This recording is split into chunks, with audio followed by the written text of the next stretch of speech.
Have you ever told yourself, tomorrow I'll start? And then tomorrow came, but nothing changed. You wanted to wake up early. You wanted to study. You wanted to work out. You wanted to learn English. But something inside you whispered, not today. You felt lazy, tired, or unmotivated, and you promised yourself again that you'll do it later. But later never came. If that sounds familiar, you're not weak. You're human. Everyone fights the same invisible enemy called lack of discipline. We all want to grow, but our feelings pull us in the other direction. We want comfort more than progress. We wait for motivation, but motivation doesn't last. That's why most dreams die before they begin. In this video, we'll talk about something powerful: how to force yourself to be disciplined, even when you don't feel like it. This is not about being harsh or cold. It's about training your mind to do what's right, not what's easy. You will learn how to take action when your heart says, I can't. You'll learn how to control your thoughts, emotions, and habits, step by step. Comment if you've ever felt this way. Because by the end of this video, you'll understand one thing deeply. Discipline is not a gift, it's a muscle. And today, we'll learn how to build it. Chapter 1. The moment you say, I don't feel like it. It starts with that small sentence, I don't feel like it. You wake up, and the alarm rings. You know what you have to do. But your brain says, 5 more minutes. And you listen. You scroll your phone. You check messages. You delay life. One small decision becomes a habit, and that habit becomes your personality. You start believing that you're lazy, when in truth, you're just untrained. Discipline begins in that exact moment, when you don't feel like doing something, but you do it anyway. It's that moment that separates dreamers from achievers. The truth is, no one feels like it all the time. Even the most successful people don't wake up smiling every morning. They just learn to act without waiting for a feeling. Let's be honest. Most of us try to fix our mood before we move. We say, I'll do it when I feel ready. But that's like waiting for the rain to stop before learning to swim. The world doesn't wait for your mood. Life moves. So if you want to move with it, you must act while you still feel resistance. Think about this: every time you say, I don't feel like it, and still do it, you build a new version of yourself. You grow stronger, even if it hurts a little. You break your old pattern of excuses. You start teaching your brain something new, that you are in control, not your feelings. The hardest part is not the work itself. The hardest part is starting. The first step. The first 5 minutes. Because once you begin, something magical happens. Energy follows action. When you move, your mind wakes up. Your body joins you. And the voice that said, I can't, goes silent. I remember one student who told me, Sir, I want to practice English every morning, but I always feel sleepy. I told her, just open your notebook. Don't study, just open it. The next day, she did that. Then she wrote 1 line, then 2, then a page. She learned something powerful. You don't need to be ready. You just need to begin. That's the secret of discipline. It's not about being strong all the time. It's about being strong in the small moments. It's choosing to move when your mind says stop. It's fighting your comfort zone for just a few seconds, again and again. And slowly, Your "I don't feel like it" turns into "I'll do it anyway." You don't have to win every day. You just have to show up. Because the person who shows up, even tired, even scared, even lazy, will always go further than the person who waits for motivation. Remember this line: you don't need to feel good to do good. You just need to act. That's how you start to force yourself. Not by shouting at your mind, but by proving to it that you are the master, not the servant. When you win that first small battle, you don't just complete a task, you change your identity. And that's how discipline begins. In one small moment, when you choose action over comfort. Chapter 2. Your feelings lie to you. Every morning your mind tells you a story.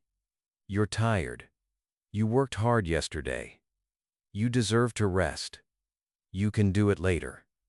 And because that voice sounds kind, you believe it. But here's the truth. Your feelings are not your friends when it comes to discipline. They lie, not because they want to hurt you, but because they want to protect you from discomfort. Your brain's main job is to keep you safe, not successful. When something feels difficult, your brain sees it as danger. It whispers, "Stay here. Don't move. You might fail." That's why you choose your phone over your goals, snacks over health, comfort over growth. It's not because you are weak. It's because your brain still thinks comfort means safety. But comfort is a slow trap. Every time you choose comfort, you lose a piece of your strength. Every time you delay your goal, you make it harder to come back. The bed gets softer. The excuses get smarter. And one day, you wake up realizing, your dream didn't die overnight. It died quietly. One comfortable choice at a time. So if your feelings lie, what can you trust? You can trust your decision. You can trust your plan. You can trust your commitment. Feelings come and go like waves, but decisions build walls that hold you steady. Think about this.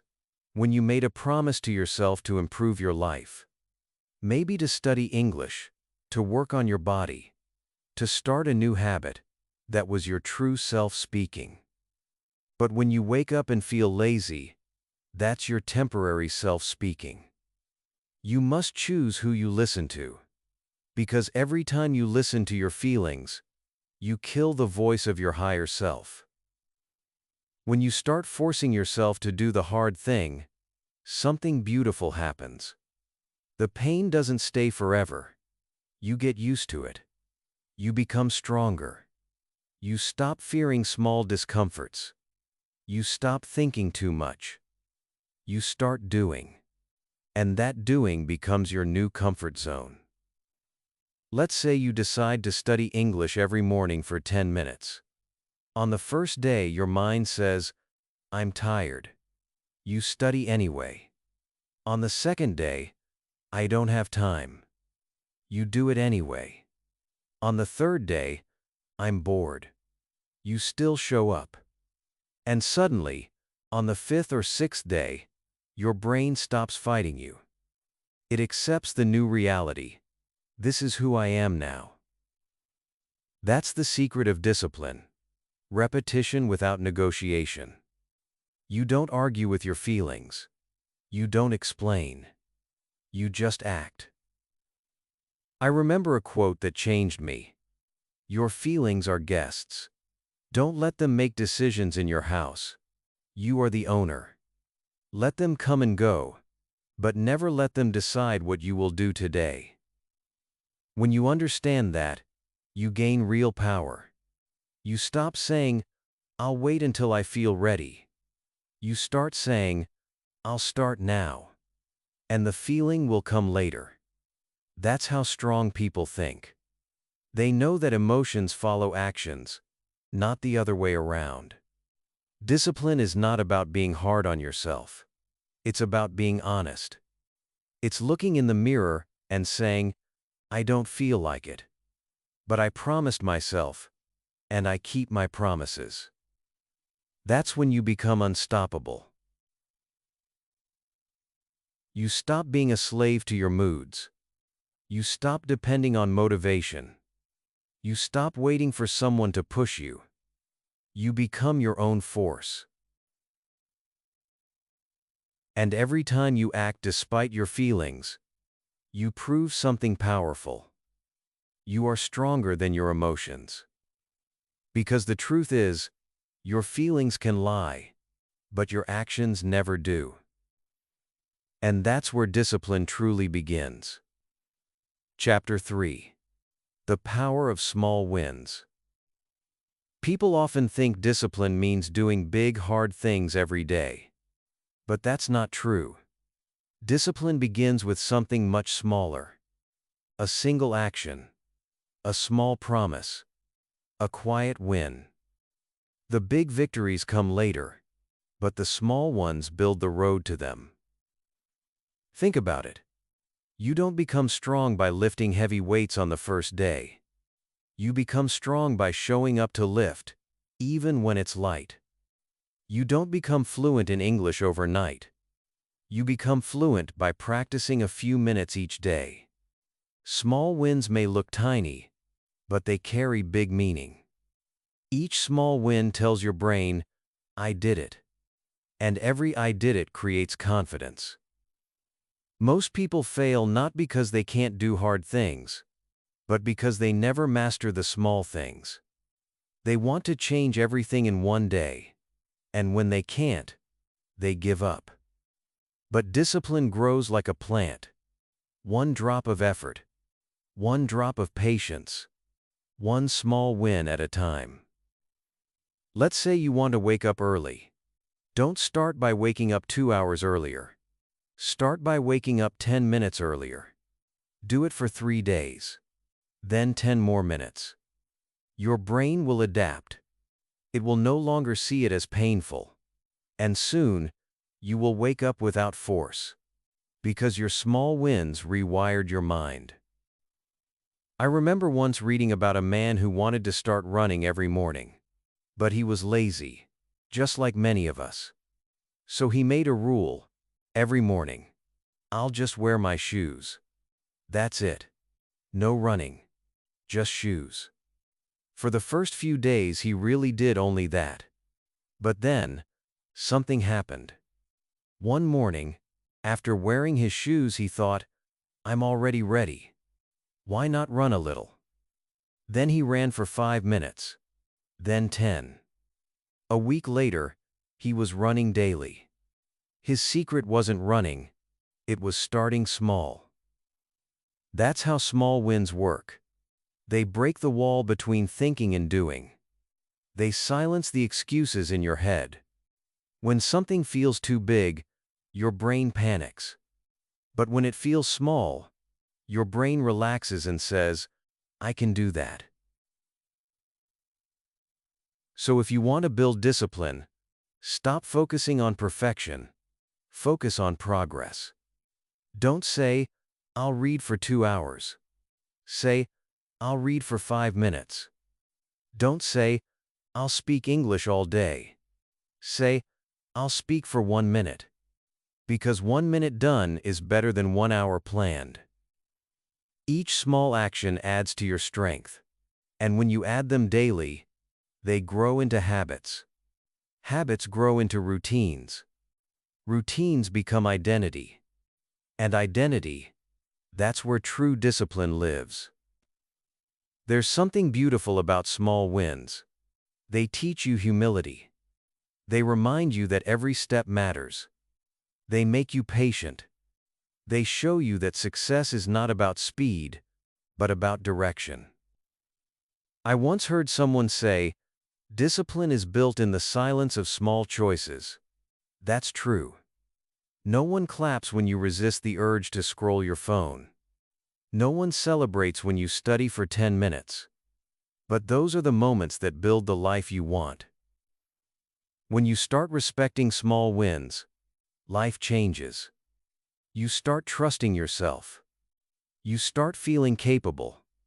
You start thinking, if I can do this small thing, maybe I can do something bigger tomorrow. And you can. Every disciplined person you admire once started small. They all had a first day, a first minute, a first promise. They just never stopped after that. So don't underestimate the power of small wins. One good decision today can change everything tomorrow. And remember this line: big dreams don't need big steps. They need small steps that never stop. That's the truth. Because real discipline is not built in one day. It's built every day. Chapter 4. Make discipline your emotion, not your prison.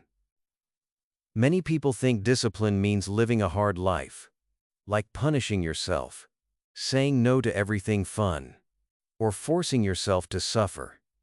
That's why they resist it. They think discipline takes away freedom.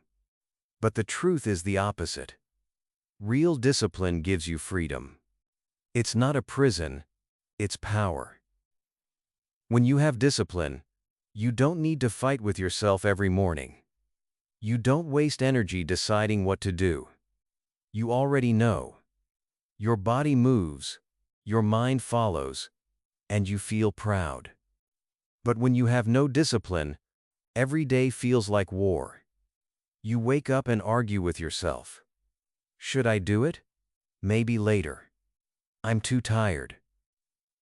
You lose before you even begin. That's why you must stop seeing discipline as punishment. It's not about pain, it's about peace. Think about brushing your teeth. You don't fight yourself every morning to do it. You just do it. It's a habit now. Discipline can feel like that too. Once you build it, it becomes emotional. Something that feels right.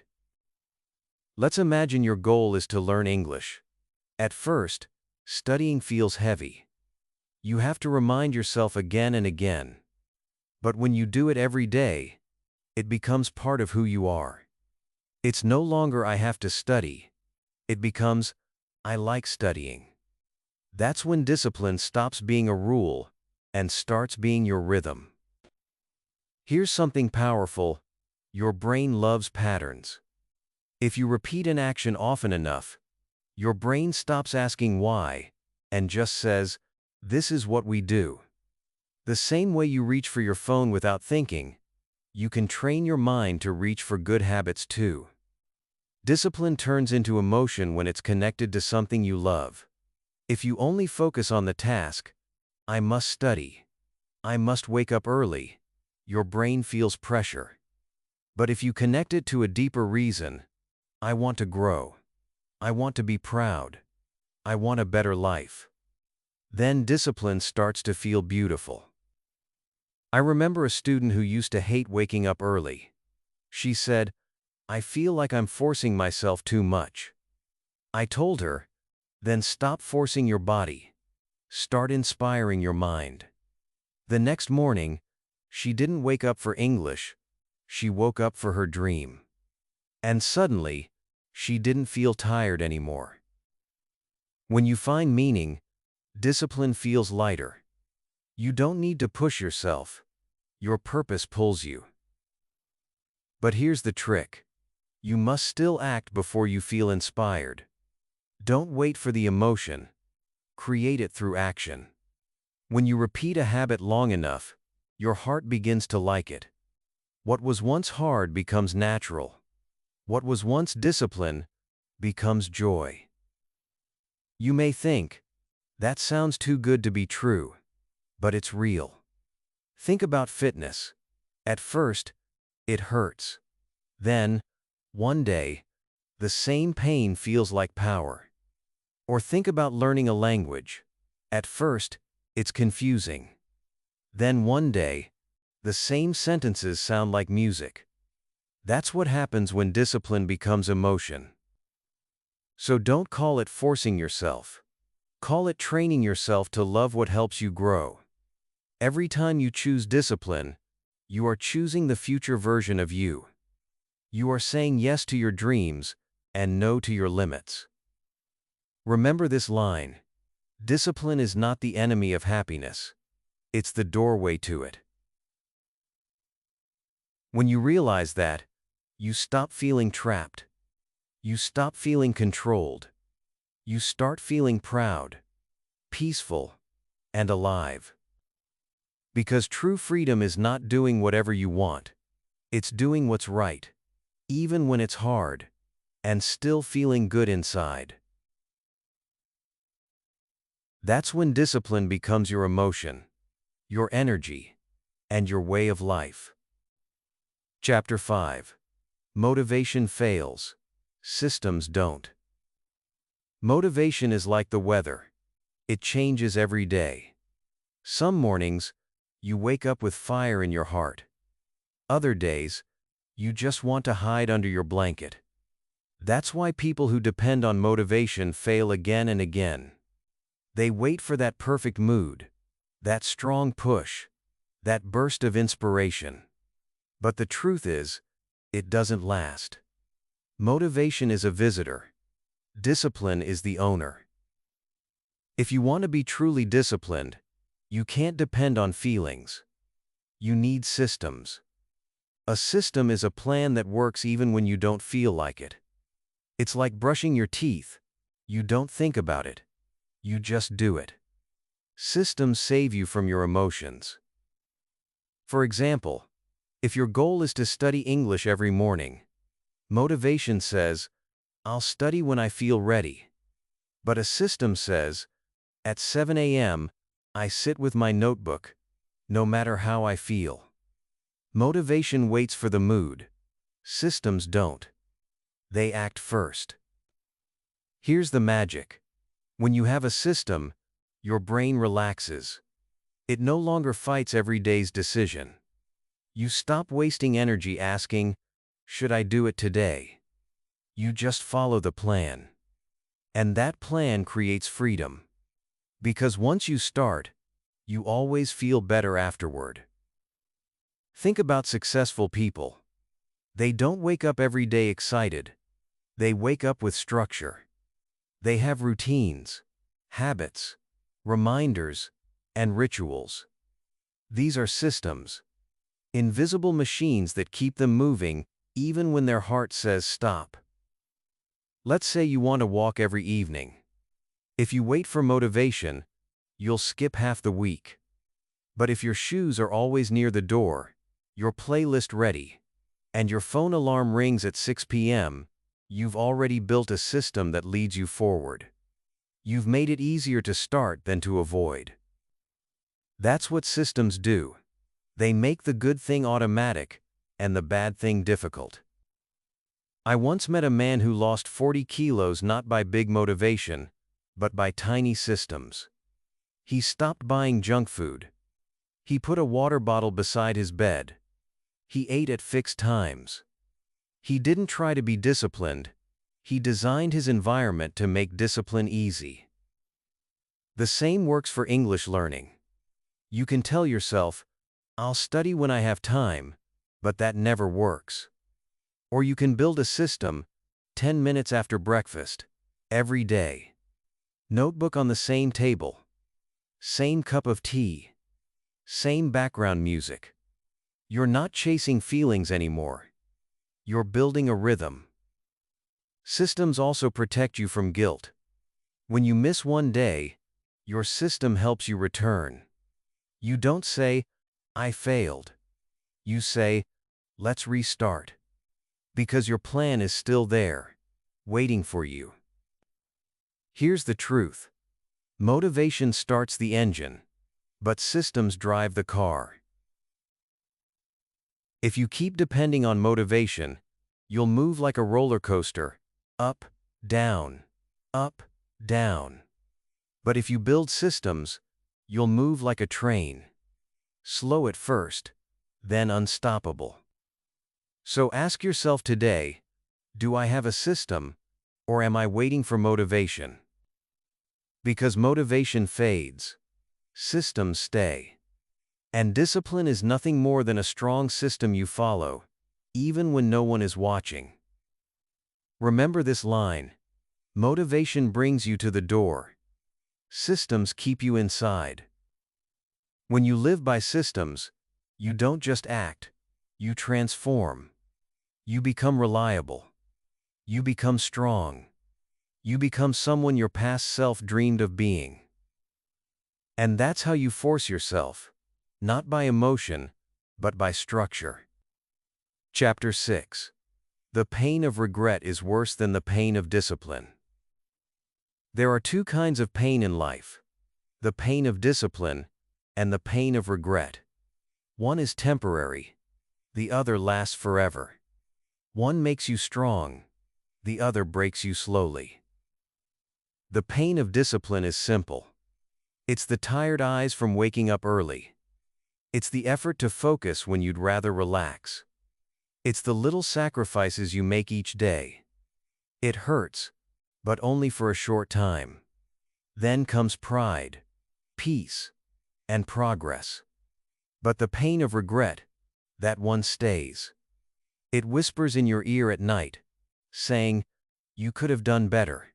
You could have tried harder. You could have been more." Most people choose comfort now and pain later. They say, "I'll do it tomorrow." But tomorrow becomes next week, then next month. And one day they wake up realizing they have built a life full of regret. They traded small daily pain for a lifetime of what-ifs. Discipline hurts, yes, but it's a clean kind of hurt. It's the kind of pain that tells you, "I'm growing." Like a muscle stretching, or a mind learning something new. Regret, on the other hand, is dirty pain. It eats you from the inside. It reminds you of the chances you didn't take. Imagine standing in front of a mirror 5 years from now. You look at yourself and think, "I could have learned that language. I could have built that skill. I could have been so much better if only I started." That thought breaks hearts every day. I once knew a man who always dreamed of becoming fluent in English. Every year he said, "Next year I'll start." He bought books. He downloaded apps. But he never practiced. Years passed. His kids grew up speaking English better than him. And one day he said something that touched me deeply. He said, "The pain of not doing it hurts more than the effort ever could." That's when I realized something powerful. We all pay a price in life. You either pay the price of discipline now, or the price of regret later. But one builds you, the other destroys you. When you push yourself to act, it may feel heavy at first. But that weight is lifting you higher. Each small effort adds strength. You feel tired, but proud. You feel stressed, but alive. And one day, you look back and realize that pain was your teacher, not your enemy. There's a simple trick that can change your thinking. Whenever you don't feel like doing something, ask yourself, which pain do I want? The pain of doing this now, or the pain of wishing I did? The answer will always be clear. The pain of discipline fades fast. The pride lasts long. When you look back on your efforts, you never regret trying. You only regret giving up. Remember this line: the pain of discipline weighs ounces. The pain of regret weighs tons. It's true. The small daily sacrifices are nothing compared to the heavy sadness of missed chances. So next time your mind says, "I don't feel like it," remember what's really at stake. It's not just one skipped day. It's the future you're shaping. Every choice adds up. Every day you act, you're building a life of pride instead of regret. Discipline may ask for effort today, but regret will take your peace tomorrow. Choose wisely, because one small act of discipline today can save you from years of what could have been. And that's the kind of power you already have inside you, if you choose to use it. Chapter 7. You don't need to be strong, you need to be consistent. People often say, "I'm not strong enough." They think discipline belongs to those who never feel tired, never feel lazy, never doubt themselves. But that's not true. You don't need to be strong, you just need to be consistent. Strength is what people see on the outside. Consistency is what builds it on the inside. Anyone can be strong for one day. Anyone can wake up early once. But discipline is not about one big day of power. It's about many small days of showing up. Think about water. One drop is nothing.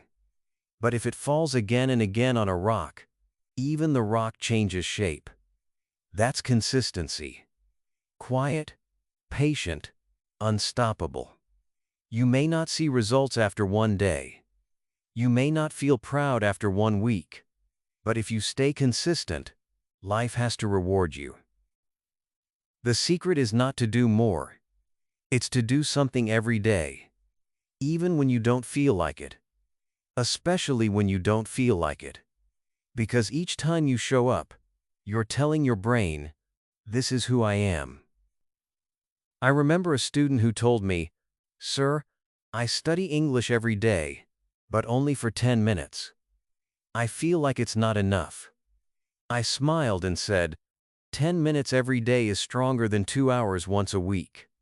She didn't believe it at first, but after 3 months, her improvement was amazing. Her friends asked how she became so fluent. She said, "I didn't do much. I just didn't stop." That's the power of consistency. It looks small, but it multiplies. It grows silently in the background. While others are waiting for motivation, you're building a rhythm. While others are giving up, you're still moving. The truth is, strong people are not always motivated. They just keep going when others stop. They understand that every day doesn't need to be perfect. It just needs to be done. Some days you'll do great. Some days you'll barely manage. But both days count. Because discipline is not a straight line. It's a heartbeat, up and down, but still moving forward. Consistency also teaches you something beautiful. Patience. When you repeat something daily, your focus shifts from results to the process.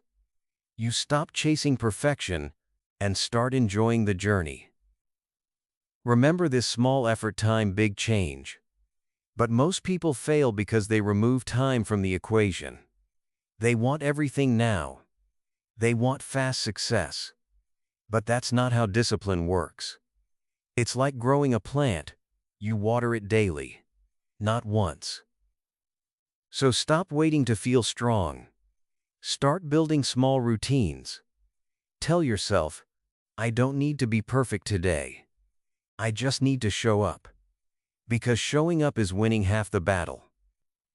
Here's a line to remember. Consistency beats intensity. One person can work hard for 1 week and quit. Another can work slowly for 1 year and win. The second person wins not because of strength, but because of repetition.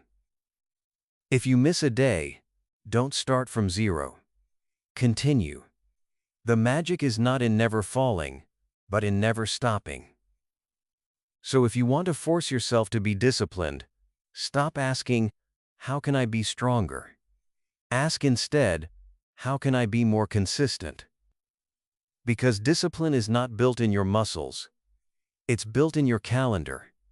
In the small, boring, repeated actions that no one sees but you. And one day, when people call you strong, you'll smile quietly. Because you'll know the truth. You were never strong. You were simply consistent. Chapter 8. Your environment shapes your discipline. You can't stay disciplined in a place that constantly pulls you away from your goals. Your environment, the people, the sounds, the things around you, has a silent power. It can either help you grow or hold you back. You may have strong willpower, but if your surroundings push you toward distraction every day, discipline becomes 10 times harder. Look around your room right now. What do you see? Your phone beside you, your TV remote on the table, snacks nearby, maybe notifications popping up on your screen. Each of these is a small voice saying, "Forget your goal for now. Just relax." You tell yourself, "I'll take a break for 5 minutes." But 5 minutes becomes an hour. That's how your environment steals your focus. If you truly want to be disciplined, you must design your environment for success. You don't fight temptation, you remove it. If your phone distracts you, put it in another room while you study. If your bed makes you sleepy, study at a table. If noise breaks your focus, use earphones and calm music. These small changes are powerful, because discipline is not just about strength, it's about smartness. I remember once visiting a student who struggled to study English. She told me, "Sir, I try every night, but I end up watching videos instead." I asked her where she studied. She pointed to her bed. I said, "That's your mistake. Your bed tells your body it's time to sleep, not to study." The next day, she created a small corner with a table and a chair. She placed her notebook there and wrote, "This is my English zone." 2 weeks later, she was studying every day without struggle. Nothing magical happened. She just changed her environment. Your surroundings talk to you even when you don't notice. If your space is messy, your mind feels heavy. If your space is clean, your thoughts flow easily. A clear desk can mean a clear direction. The same is true with people. If you're surrounded by lazy people, it's easy to become one. If your friends laugh at your goals, you'll start doubting yourself. But if you stay close to people who inspire you, you'll naturally rise. You don't even need to try. Their energy lifts you up. So be honest with yourself. Who do you spend time with? What do you watch, read, or listen to? Everything you consume shapes your mind. If you keep feeding your brain negativity or laziness, don't be surprised when discipline feels impossible. Start creating an environment that reminds you of your purpose. Keep your journal open where you can see it. Write your goals on the wall. Save motivational quotes on your phone screen.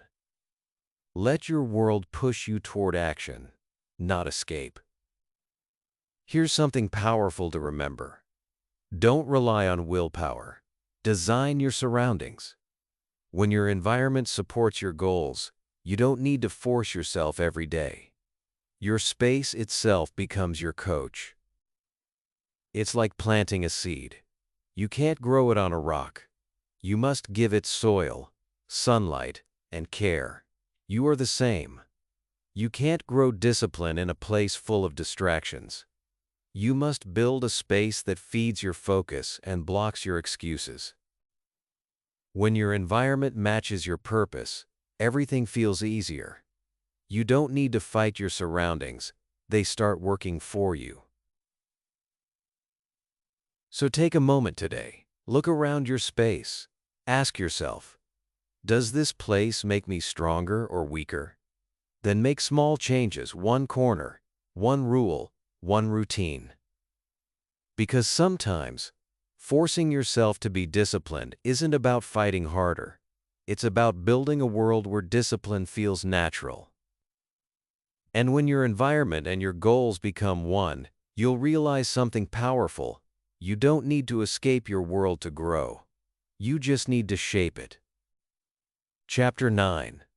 The Truth About Self-Control. Most people think discipline means having superhuman self-control, the ability to say no to everything tempting. But that's not true. Real discipline isn't about fighting your desires all the time. It's about managing them wisely. You can't erase temptation from life, but you can train your mind to choose what matters more. Self-control doesn't mean you never feel lazy or distracted. It means you feel those things, but you don't let them decide your actions. You feel the pull to relax, but you still move. You feel tired, but you still show up. You don't destroy your emotions, you rise above them. Here's a secret. Self-control is not born from strength, it's born from clarity.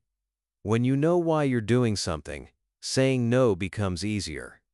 When your goal is clear, your choices become simpler. You no longer need to argue with yourself every time. You just remember your reason and act. Think about someone trying to eat healthy. If they only say, "I should eat less sugar," they'll fail fast. But if they say, "I want to live longer, feel lighter, and love my body," every small choice starts to make sense. It's not just about food anymore. It's about meaning. The same happens when learning English or building a new habit. If you study only because you should, your brain will fight it. But if you study because you want to express yourself, connect with people, and change your life, your motivation becomes stronger than your excuses. I remember a student who told me, "Sir, I always start learning English, but I stop after a week." I asked her, "Why do you want to learn?" She said, "Because everyone else does." I smiled and said, "That's not your reason. Find your reason." A few days later she came back and said, "I want to travel without fear. I want to feel confident when I speak." From that day, she never missed a session again. She didn't suddenly get stronger, she just got clear. Self-control grows when you stop depending on willpower alone and start building purpose. Because willpower is like a battery, it runs out. But purpose is like a power line, it keeps charging you. Still, remember this: self-control is not about perfection. You will make mistakes, you will have lazy days. But each time you fall and come back, your control becomes stronger. Every time you say no to one small distraction, you make it easier to say no next time. Here's something that might surprise you. Discipline and kindness are not enemies. You can be gentle with yourself and still be firm. You can forgive yourself for missing a day, but not let it become a week. You can rest without quitting. Self-control is not about being cold, it's about being committed. So, the next time you feel weak, don't tell yourself you have no discipline. Tell yourself you are learning self-control. It's a skill, not a gift. And like any skill, it grows with practice. If you want more control, start small. Control what you eat, what you watch, what you say, what you think. Slowly you'll notice, your mind starts obeying you. You become calm in chaos, focused in distraction, steady in storms. Remember this line: self-control is freedom, not punishment. It's the power to choose what serves you, not what destroys you. When you master that, you don't have to force yourself anymore. You simply guide yourself, gently, firmly, and wisely. And that's the true art of discipline, not being hard, but being clear, calm, and in control. Chapter 10. The Secret of Starting Again. No matter how disciplined you become, there will be days when you fail. You will skip your routine. You will give in to comfort. You will feel like you're back at zero. But here's the truth: failure is not the end. The real test of discipline is not how perfectly you act, but how quickly you begin again. Most people give up not because they fail once, but because they believe failure means they've lost everything. They think, "I broke my streak. I missed my study. I'm not disciplined anymore. And that belief kills their progress. But missing one day doesn't destroy your dream. Staying down does. Discipline is like breathing. You don't stop forever just because you missed one breath. You start again. You don't think. You just do it. That's how your habits should feel. Natural, automatic, forgiving. I remember a student who promised to study English every day for 30 days. She did great for 2 weeks, then she missed 3 days. When she came back, she said, "Sir, I failed." I smiled and said, "No, you didn't fail. You just paused." Then I told her something she never forgot. Discipline is not about never falling. It's about never staying down. She continued her practice and finished the 30 days stronger than before. You see, the act of restarting builds a deeper kind of strength, the strength of forgiveness. Anyone can start when they're excited. Few can start again after falling. That's real power. When you start again, you prove something important to your brain. I may fall, but I will not quit. And your brain listens. It learns that mistakes are not the end. They are part of the path. So, if you stopped your exercise, start again. If you skipped your English study, start again. If you lost focus, start again. Every time you restart, you build mental muscles that are stronger than before. Here's something powerful to remember. Failure is not falling down. Failure is refusing to get up. Even the most successful people fail often. They don't have perfect streaks, they just have the courage to restart. Discipline doesn't mean being perfect, it means being patient. It means understanding that growth is not a straight line, it's full of ups and downs, like a heartbeat. And as long as your heart beats, you can begin again. You might think, but I've started again so many times, I feel tired. Let me tell you this. Each restart is not the same as the first one. You restart wiser, stronger, smarter. Every attempt adds experience. Every return adds resilience. So don't hate yourself for falling. Don't punish yourself for losing focus. That's part of being human. Just pick up where you left off and take one small step forward. Because each new start proves that discipline is not about being a robot. It's about being alive, learning, adapting, and refusing to give up. When you make peace with starting again, you remove fear. You stop being scared of mistakes.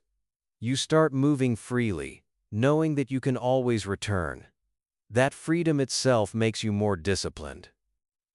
So, the next time you fall, don't ask, "Why did I fail?" Ask, "How can I begin again today?"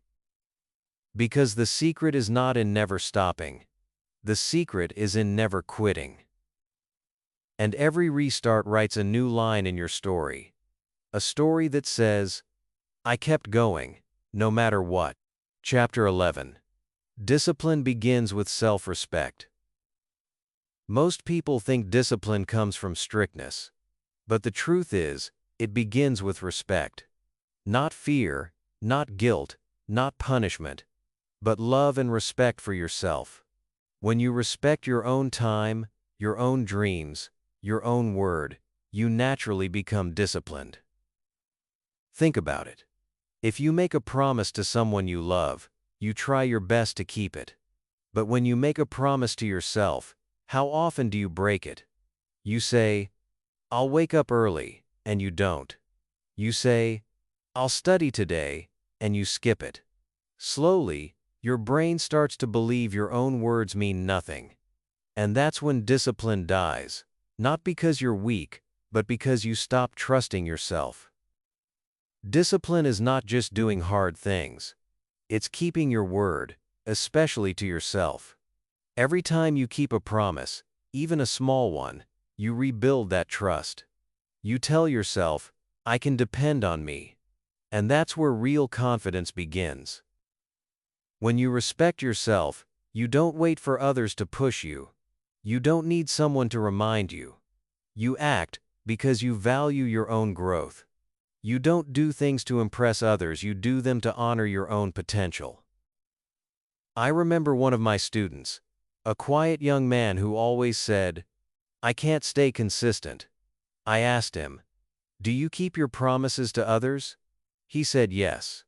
"Then why not to yourself?" I asked. He stayed silent for a while, then whispered, "Because I don't believe I deserve it." That line broke my heart. Many people live like that. They think others' needs matter more. They take care of everyone except themselves. But discipline begins when you decide, "I matter too. My goals, my dreams, my growth, they are worth my time." Once you see your own worth, you don't have to force yourself so much anymore. You start acting out of love, not pressure. You wake up early because you respect your future. You study because you want to give yourself a better life. You work out because your body deserves care. Discipline becomes an act of self-love. Remember this line: self-respect is the root of all discipline. Without respect, discipline feels like punishment. With respect, it feels like honor. You stop saying "I have to." You start saying "I choose to." That's a powerful change. Self-respect also means saying no, not to others, but to your old self. To the version of you that made excuses, that gave up easily, that didn't believe. When you choose discipline, you're saying, "I'm ready to become more." Some people think discipline is selfish, but it's not. When you grow, everyone around you grows. When you become more stable, more confident, more focused, you bring light into others' lives too. So, start small. Keep one promise to yourself today. Wake up when you said you would. Write one page if you promised to write. Speak 5 minutes of English if that was your goal. Every small promise you keep becomes a brick in the foundation of your self-respect. And once you have that respect, you won't need to force yourself anymore. You'll simply follow through, because that's who you are now. The world may not see your quiet discipline, but you will feel it every day. In your peace, in your confidence, in the way you look at yourself in the mirror. So remember this: discipline isn't about control. It's about care. It's saying, "I am worthy of my best effort." And once you truly believe that, discipline stops being a fight. It becomes a way of honoring the person you are becoming. Chapter 12. Train your mind like a muscle. Your mind is not weak, it's just untrained. Discipline is not something you're born with, it's something you build, like a muscle. The more you train it, the stronger it gets. The less you use it, the softer it becomes. That's why some people give up quickly, not because they lack power, but because they've never trained their mind to stay. Think about going to the gym. The first day is always hard. You lift a small weight, and it feels heavy. You sweat, you struggle. You think, "I can't do this." But if you keep showing up, the same weight starts to feel lighter. Why? Because your body adjusts, your muscles grow. The same thing happens with discipline. The first few days are hard. Your mind fights back. But when you stay consistent, your mental muscles start to strengthen. The key is to start with small exercises for your mind. When you want to skip your study, but still sit down for 5 minutes, that's a rep. When you wake up on time instead of snoozing, that's another rep. When you choose focus over distraction, another rep. Each moment of control makes your mind stronger. And just like in training, there will be pain. Not physical pain, but mental resistance. That voice saying, "Why bother?" or "I can't." But you must understand, that voice is not your enemy. It's your signal. It's your mind's way of saying, "This is new, and I'm scared." When you push past that moment, even for 1 minute, you grow. I remember a student who told me, "Sir, my brain gets tired so fast when I study English." I told her, "That's good news. It means you're using it." Just like your muscles feel sore after exercise, your mind feels tired after focus. That's not weakness, that's growth. But here's something important. Rest is also part of training. You can't train your mind by torturing it. You need balance. Work, rest, repeat. Study, relax, return. That's how you grow without breaking. Many people expect to be disciplined all day long, and when they fail once, they give up completely. But even athletes don't train non-stop. They have schedules. You don't need to control your entire day. Just control key moments. Your morning, your study time, your bedtime. Protect those windows like gold. With time, your brain learns the pattern. It starts working with you, not against you. What was once hard becomes automatic. You no longer have to force discipline. It becomes your second nature. Here's a truth to remember. The more you train your mind to obey, the less you'll have to fight it. Every small act of control adds power. Every act of surrender takes it away. That's why you must be mindful of what you feed your mind. If you always give in to comfort, your mind gets used to easy things. If you give it challenges, it becomes sharp, focused, and brave. And just like training your body, progress takes time. You won't see results in one day. But in 1 month, you'll notice something different. You'll say, "I didn't feel like it today, but I still did it." That's strength. That's discipline. That's your new self. Your mind is your strongest tool. It can create or destroy your life. But it's not your master. It's your student. Train it with patience. Guide it with purpose. Reward it with rest.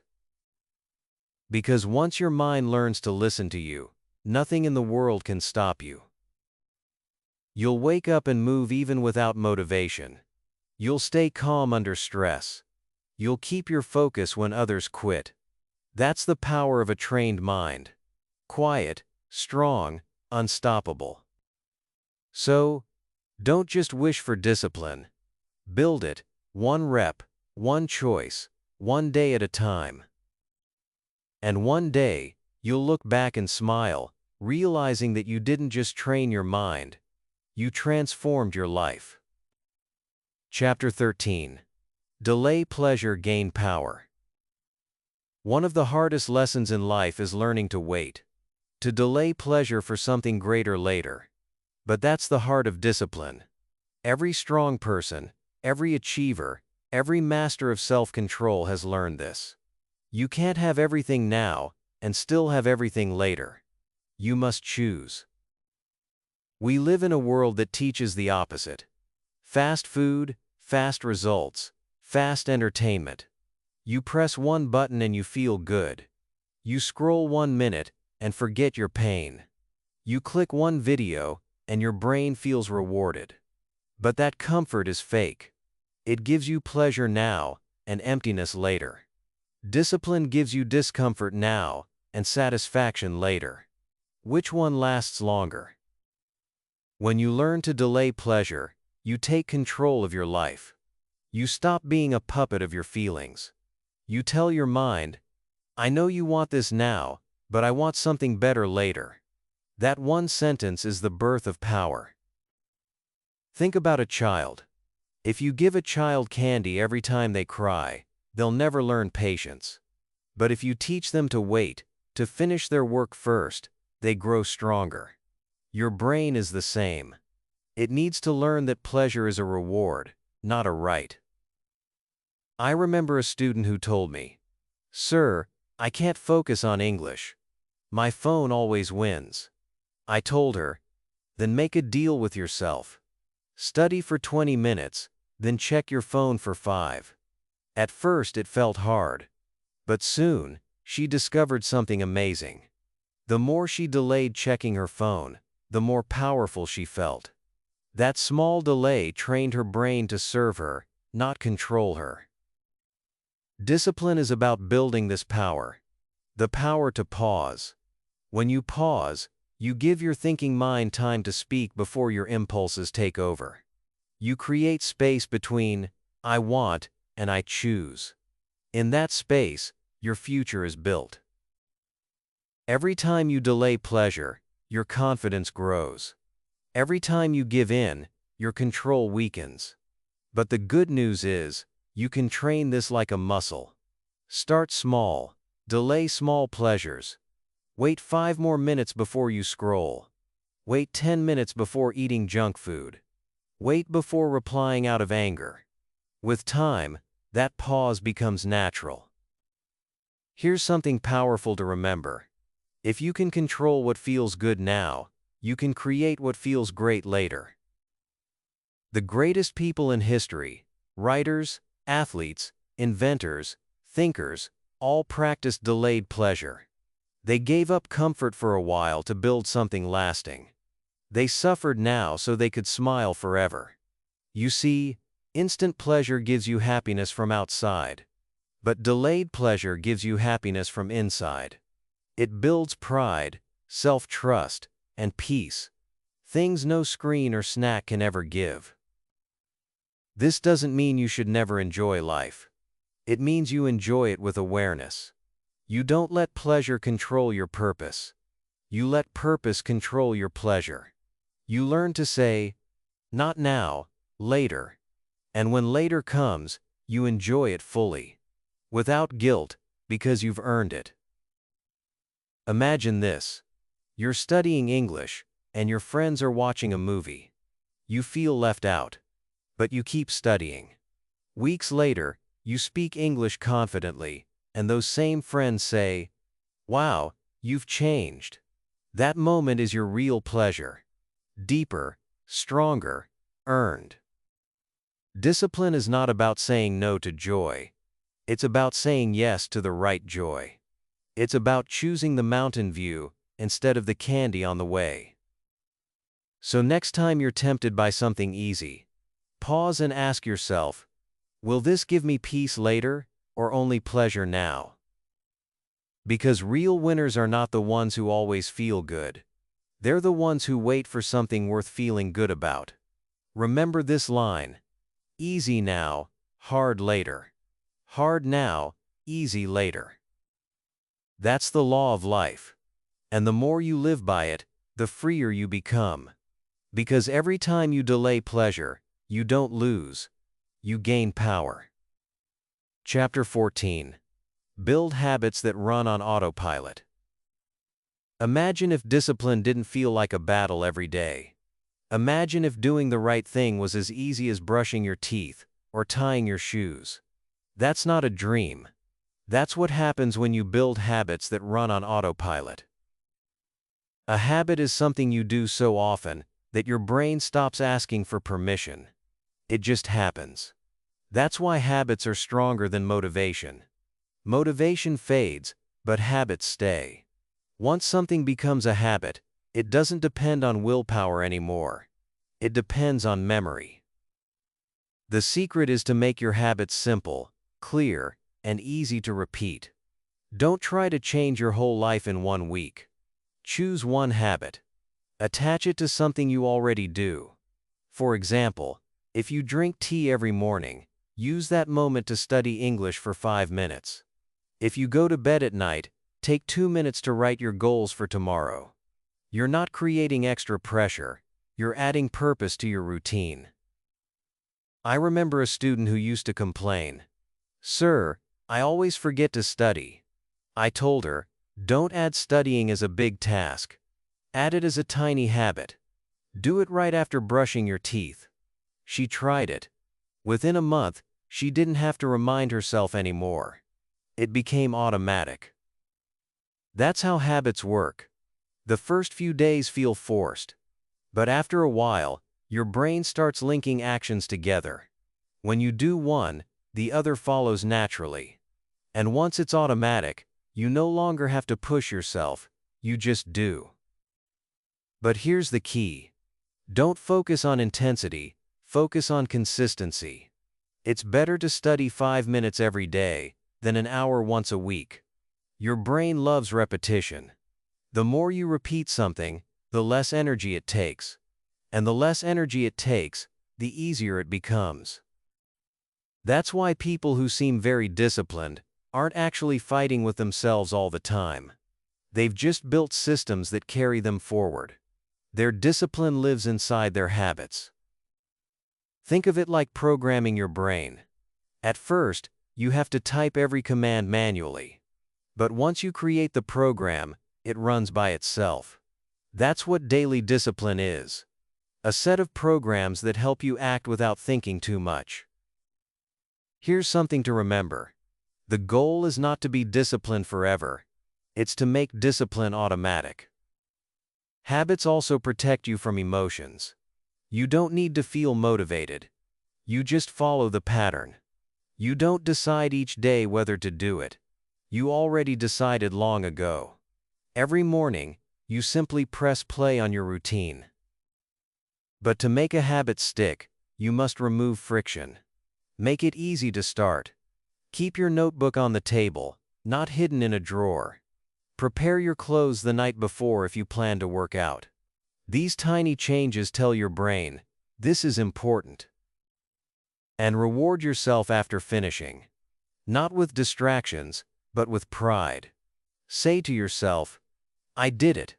That simple sentence gives your brain a small dose of happiness. It starts connecting discipline with pleasure. Soon, your brain wants to do the right thing. Habits are like invisible ropes that guide your life. You don't see them, but they pull you every day.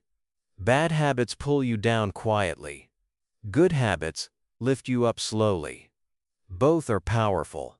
You just need to choose which direction you want to go. So, build small habits that make big change. Speak English for 5 minutes daily. Read 1 page before bed. Walk for 10 minutes after lunch. These are not small things, they're seeds of transformation. Because once your good habits take over, discipline no longer feels heavy. You don't need to fight your mind anymore. You've trained it. You've built a life that moves forward naturally. And that's when you finally realize, discipline is not about control. It's about creation. It's about building a system that keeps moving even when you're tired. One day, you'll look back and realize something beautiful. You didn't just build habits. You built yourself. Chapter 15. The Battle Between Comfort and Growth.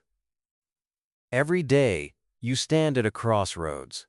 One path leads to comfort, the other to growth. One is soft, warm, and easy. The other is steep, cold, and uncomfortable. Most people take the easy road because it feels safe. But the truth is, comfort is a silent trap. It doesn't hurt you right away, but it slowly steals your energy, your dreams, and your fire. Growth, on the other hand, is not easy. It demands effort, courage, and patience. It asks you to leave the warm bed, to face the fear of failure, to try when you want to rest. But here's the beauty. Every time you choose growth over comfort, you become stronger. You gain something that comfort can never give: pride. You've probably felt this before. When you skip what's important, you feel relaxed for a moment, but guilty after. When you do what's hard, you feel tired for a moment, but proud after. That's the difference between comfort and growth. One gives peace to your body, the other gives peace to your soul. Your brain will always try to protect you. It will say, stay here, don't move, it's safe. But safety doesn't mean happiness. The more you stay still, the smaller your world becomes. You start avoiding challenges. You start avoiding change. You stop growing. I remember once asking my student, "Why do you avoid speaking English?" She said, "Because it feels uncomfortable. People might laugh." I told her, "Then that's exactly where you should go. Because the places that scare you most are the places that grow you most. The discomfort you avoid is the teacher you need." Discipline is about making peace with discomfort. Not fighting it, not hating it, just understanding that it's part of the process. When you feel pain, it's not a sign of failure, it's a sign of progress. It means you're stretching. It means you're alive. Here's something powerful to remember. Comfort kills more dreams than failure ever will. People fail not because they can't succeed, but because they choose comfort too often. They want the result without the process. They want the fruit without planting the tree. But growth has a price, and that price is temporary discomfort. The trick is to stop waiting for comfort. Stop saying, "I'll do it when I feel ready." The truth is, you'll never feel ready. Growth never feels comfortable in the beginning. You only feel ready after you've done it many times. You can train your mind to love discomfort by focusing on what comes after it. Think about the feeling of finishing a workout, or the pride after studying even when you didn't want to. That moment of victory is worth every second of pain. The reward is not in avoiding struggle, it's in surviving it. Start by taking small steps outside your comfort zone. Speak even when you're nervous. Wake up a bit earlier. Study when you'd rather scroll. Each time you step into discomfort, you expand your strength. You prove to yourself, "I can handle this." And soon, what used to feel scary becomes normal. Your comfort zone is not a bad place, but it's not where growth lives. It's like a small room. Safe, familiar, but limited. The world outside is bigger, brighter, and waiting for you. But you have to walk out first. And every time you do, you'll find a new version of yourself, stronger, wiser, freer. So, whenever you're faced with a choice, ask yourself, does this make me comfortable, or does it make me grow? Because one of those choices builds your future. The other repeats your past. Remember, if it doesn't challenge you, it won't change you. Choose growth even when it hurts, even when you doubt, even when no one sees your effort.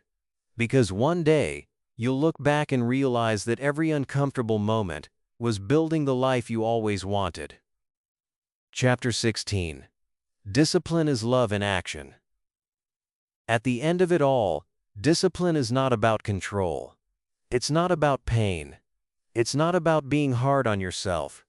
Discipline is love. Love in action. It's the quiet way you tell yourself, "I care about my future. I believe in myself enough to do what's right, not what's easy." When you wake up early, it's not because you enjoy alarms. It's because you love your dreams enough to rise for them. When you study instead of scrolling, it's not punishment. It's self-respect. It's saying, "My growth matters more than my comfort." When you keep going after failure, it's not stubbornness. It's faith. Faith in your purpose.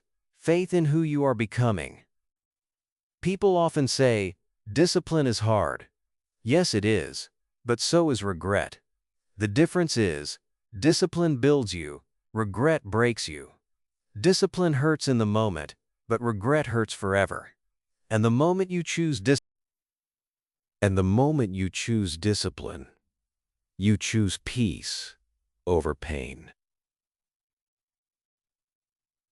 I once had a student who used to call herself lazy. She said, "Sir, I hate studying, but I want to change my life." I told her, "Then stop saying you hate it. Say you love yourself enough to try." She looked confused, but slowly, she understood. She began to see her daily effort as an act of love, not punishment. Every time she studied, she was giving a gift to her future self. Confidence, knowledge, pride. That's what discipline really is. A gift to your future. Every small effort you make today builds a life you'll thank yourself for tomorrow. Every no to distraction is a yes to your dream. Every "I'll do it anyway" is a seed of greatness. You see, when you love someone, you take care of them even when it's hard. Discipline is doing that for yourself. It's holding your own hand through difficulty. It's guiding yourself with patience. It's not shouting, "Do it, I." It's whispering, "You deserve this." Love is not always soft. Sometimes it looks like effort. Sometimes it looks like saying no. Sometimes it looks like staying up late to finish what matters. That's not cruelty, that's care. Because love without action is just a feeling. Discipline turns love into movement. So, when you don't feel like it, remind yourself why you started. You are not forcing yourself. You are freeing yourself. Freeing yourself from weakness, from regret, from wasted time. Every step forward is proof that you're choosing to live fully, not just exist. Discipline is not about becoming someone else. It's about becoming the real you. The you who keeps promises, who stands tall, who dreams big and follows through. Remember this forever. Discipline is self-love in motion. The more you practice it, the more you'll trust yourself. The more you trust yourself, the less you'll depend on motivation. You'll move with purpose. You'll act with peace. You'll wake up each morning knowing that you can rely on you. And that's the most beautiful thing discipline gives: peace with yourself. Because one day, when you look back, you won't remember how tired you were or how many times you almost quit. You'll remember how you kept going. You'll remember how you grew stronger every time you chose what was right. And that will make you smile. So start now. Not tomorrow. Not someday. Now. Take one step. Keep your promise. Do the hard thing with love in your heart. Because this is your life, and no one else can live it for you. Thank you for watching till the end. If this message touched your heart, remember, discipline is not about being perfect. It's about showing up for yourself, one day at a time. Subscribe for more motivational audiobooks and stories in easy English. Share this video with someone who needs it. And save it for the days when you feel lost or tired, so you can remember the truth. You are stronger than you think. And discipline, when done with love, will take you anywhere you want to go.